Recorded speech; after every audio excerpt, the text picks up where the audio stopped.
Hello everyone, this is Aiden and welcome back to my How to Windows Movie Maker series. Today I will be going over basic editing techniques in Windows Movie Maker, which includes making cuts. First off, to adjust the size of the video in the timeline, simply go to the bottom right hand corner of the app and drag right to make it larger and left to make it smaller. Likewise, to adjust the window that shows the video, simply drag left to make it smaller and right to make it larger. The video can be played by using the menu underneath it or by dragging the black bar in the timeline and pressing play and pause by using the space bar. Left click on the timeline brings up a variety of options that can be used to help edit your video. This occurs wherever the black line is located in your timeline. One thing you can do is create a set start point. As the name explains, it sets the starting point of the clip wherever the black line is located.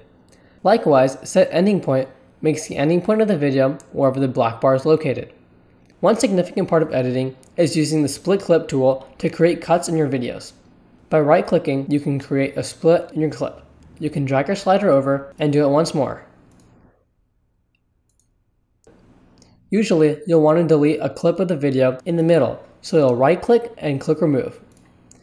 As you can see here, we have eliminated the clip in the middle and have created a jump cut from one part of the clip to another. Another useful tool in Windows Movie Maker is the Undo tool. Simply in the left-hand corner, just click the Undo button or Ctrl Z. To redo, you can click Ctrl Y or just hit the Redo button. Some other helpful tools include Cut, Copy, and Paste, which work similarly to how they do while copying files over in your desktop.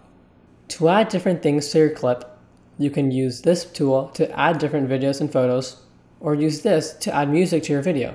You can record voiceovers by using Record Narration, or you can insert a picture by using the Snapshot tool, like so.